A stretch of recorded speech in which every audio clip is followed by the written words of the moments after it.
হলো ধর্ম, একটা হলো জড় ধর্ম আর একটা হলো নিত্য ধর্ম। জড় ধর্মটা হলো সেই ধর্ম যার সৃষ্টি আছে, স্থিতি আছে এবং সেটার ধ্বংস আছে।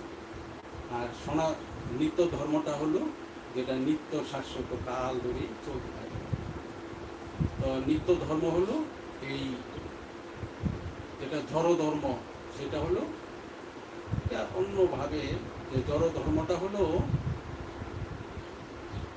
ধর্ম অর্থ কামমুখ্য, এই চতুর্বর্গের ধর্ম। এই চতুর্বর্গের ধর্মটাই হলো অনিত্য ধর্ম। আর পক্ষান্তরে যে নিত্য ধর্ম সেটি হলো পঞ্চম পুরুষার্থ কৃষ্ণ প্রেম। আমরা যতক্ষণ পর্যন্ত না কৃষ্ণ প্রেম লাভ করতে পারবো ততক্ষণ পর্যন্ত আমরা শুদ্ধ সত্যে প্রতিষ্ঠিত হতে পারব।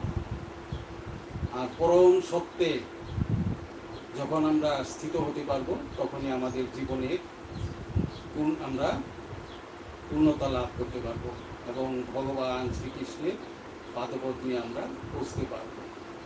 গোলক, আমরা এখানে থেকে বলি গোলক, আসলে এই সনাতন ধর্মের কজন লোক আছেন যে গোলকের নামও জানেন না?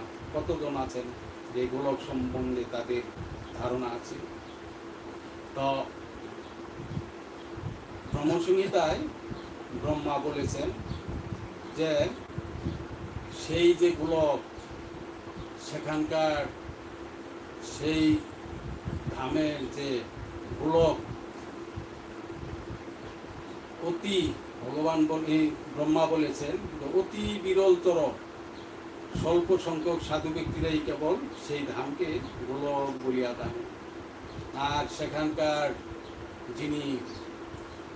সেখানে যিনি নিত্য বর্তমান রয়েছেন পরমেশ্বর ভগবান, তাকে বলা হয় গোলকপতি, গোকুলপতি, গোপপতি, গোপীপতি, গোপতি।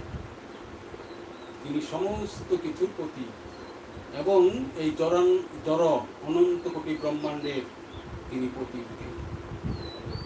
তাই আমাদের প্রত্যেকের উচিত তার পাদপদ্মে আত্মসমর্পণ করা, আত্মসমর্পণ করে তারপর তার সেবায়, নিত্য সেবায় যুক্ত হওয়া।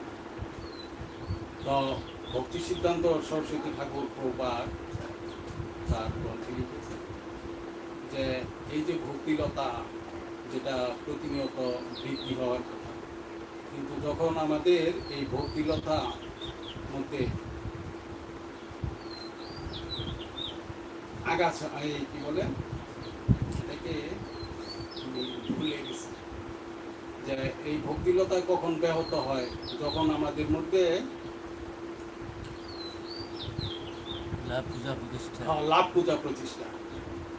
পূজা প্রতিষ্ঠা এগুলি যখন আমাদের মধ্যে থাকে বা আমাদের মধ্যে প্রবেশ করে, তখন এই ভক্তিলতা ব্যাহত হয়।